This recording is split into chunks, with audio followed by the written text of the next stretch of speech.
Alright, what is going on, guys? Jordy here with some more Battleborn news. We have a bunch of news today, actually. They released their first, I guess, patch for Battleborn. So, it says right here, and like all the videos that I have on news, all the links will be in the description. But right here it says we got some patch notes, and they go live as of yesterday. But I don't know if it was actually as of yesterday or today.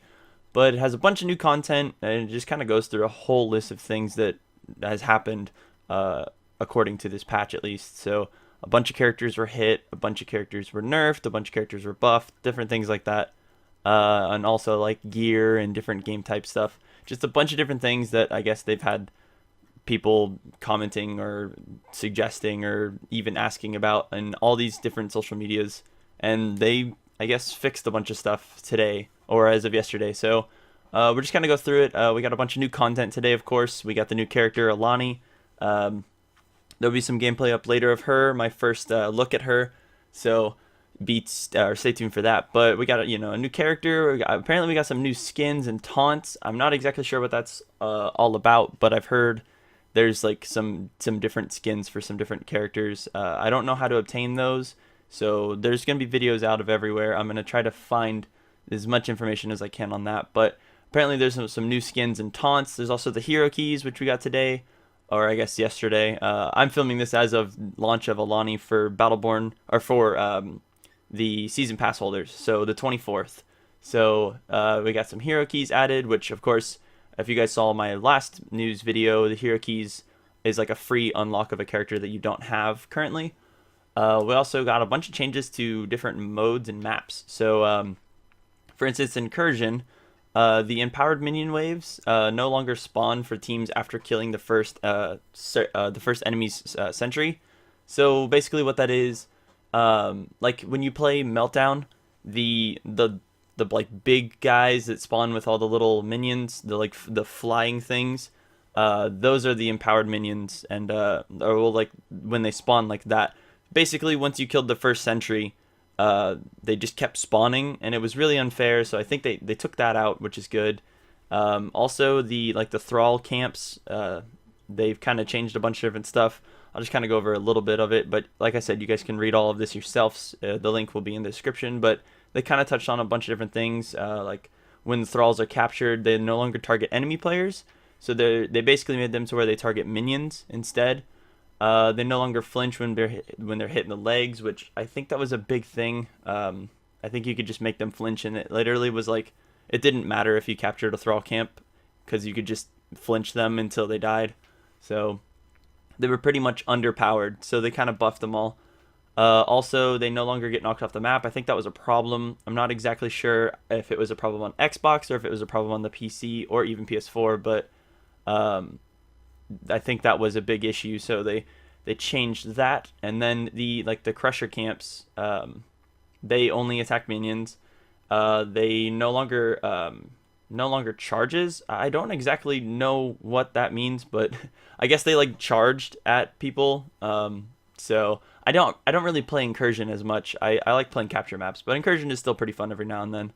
And they also they have the area attack that destroys minions instantly, or well, they have a new skill basically, so they just can destroy minions instantly, which actually probably helps really well in that game type. So that's pretty cool. Also the thrall guards, they now only attack minions, and they also have a new skill which is actually pretty cool. It targets a sentry with mortars, and deals heavy damage to the sentry. So, like, I think that's gonna help a lot. It's gonna help you come back if you capture the camps.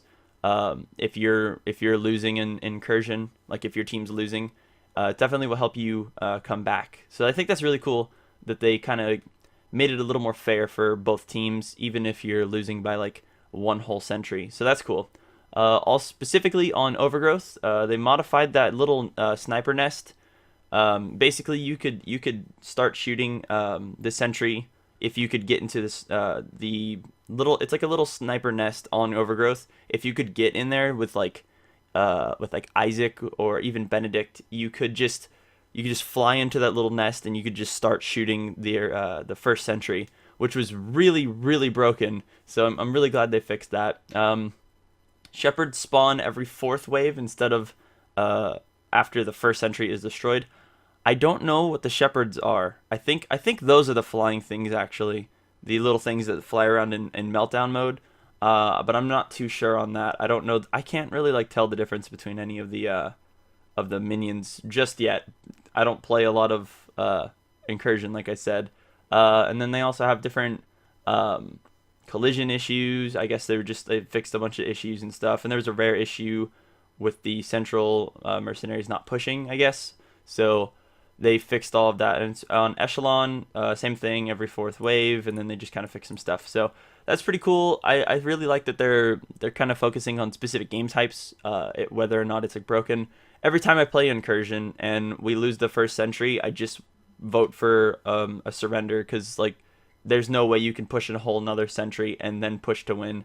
It was impossible. So they made it a little more possible, which is cool. I like that a lot. I'll probably be playing Incursion a lot more. So moving on, we have some character buffs and some character hits. So with Umbra, her extinction event skill is no longer slows enemies. So I don't play Umbra as much.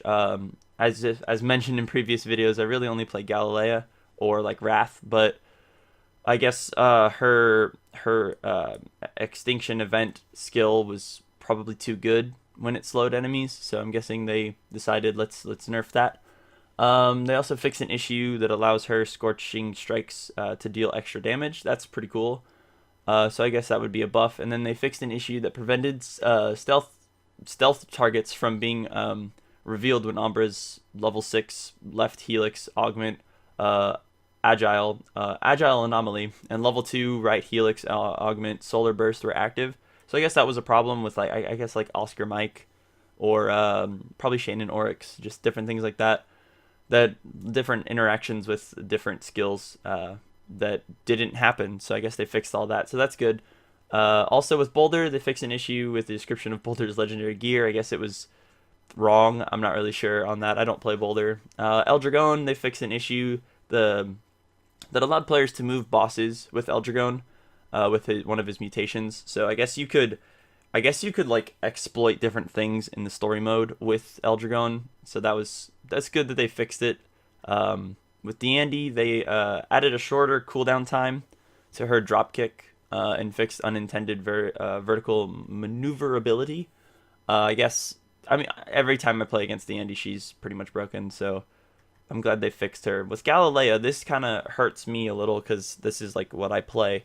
So with her level 1 right helix augment, I'm not even going to try Calamity now, I guess. Calamity, okay, now only wounds players with Desecrate. I guess that's good. It's not the best, but it's I don't even use that right augment, so it's not even that big of a deal to me, at least. Her level 4 mutation, Bleak Quiet, now only silences players when Desecrate is initiated or initially activated. That's pretty much what it does in my eyes, I think.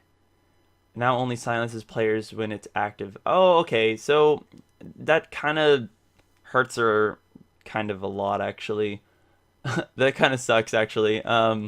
With her level 8 right helix augment, I don't even think I used that one, to be honest. Basically, they just change it to where she has to have the Desecrate active. That's literally what I'm reading. And she can no longer sprint and attack. That's kind of bad. I don't know if Galilea is going to be as good as she was. I guess we'll just have to see with some gameplays, but I don't think she's going to be as good as she was. Dang, that kind of sucks. They really hurt Galilea.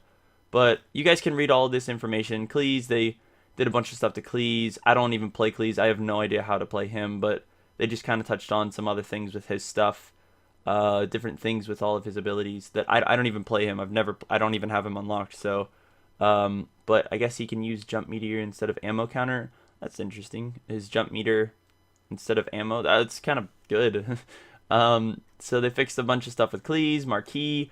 Please tell me they freaking nerfed Marquis. He's too good. Just different things with different abilities at different levels. They fixed issues with Miko. They fixed an issue with his Fungus Among Us from displaying. I guess that was a pretty big deal. Shane and Oryx. Shane and Oryx is such a good character. I guess there was a rare issue that allowed him to gain permanent health regen. That's really good. I'm really glad they fixed that. They also fixed some stuff with base barriers and allowed him to some projectiles to pass through Oryx. I think I've actually ran into that issue a few times, so I'm glad they touched on that. Non-playable character or non-player characters fixed an issue with minions that could become very difficult to kill after being affected by certain healing resources or sources. And then with some gear, I guess that is good though that they did that, because unbeatable minions, that's not fair. But with some gear, some character legendary gear no longer uses randomized values. That's pretty good. Fixed an issue that prevented players from acquiring the medical nano colony legendary gear. I don't know what that is. I only have one legendary gear as of today. I opened like an Eldred pack and got like a legendary sword. So, and I wasn't recording at the time, so that kind of sucks. And also fixed an issue with the Sentinel reset switch legendary gear. Again, I don't really have a lot of gear, so I'm not really sure what that's all about. This is some cool stuff that I think that they should have done like off the get-go. But whenever you go into your Battleborn, or whenever you go into the command screen and you see like all the Battleborn characters, they added like you can sort them by like alphabetical or reverse alphabetical. They added factions, character ranks, lore challenge completion, and unlock sorting from Battleborn in the command menu.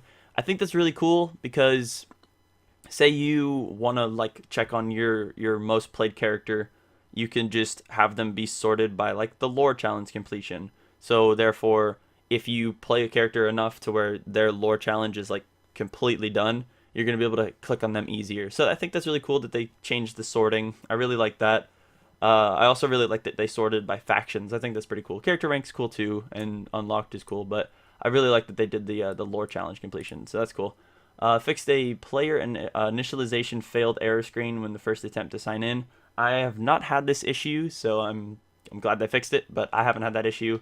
Apparently there was a rare issue on the PC that did some things whenever you were key binding, which is good that they fixed.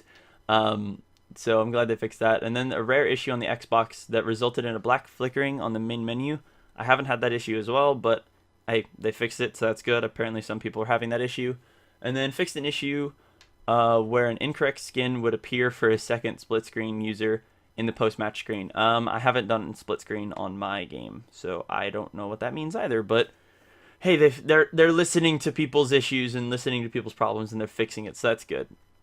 For matchmaking, they've done so much stuff in just this one patch, but we're almost done. So in the matchmaking, they fixed an issue with matchmaking hosts that should reduce the number of connection failures. That's really good. I know that on the Xbox One specifically, I would get like failed host matchmaking all the time. Like it would just kick me out. It put me into the character screen.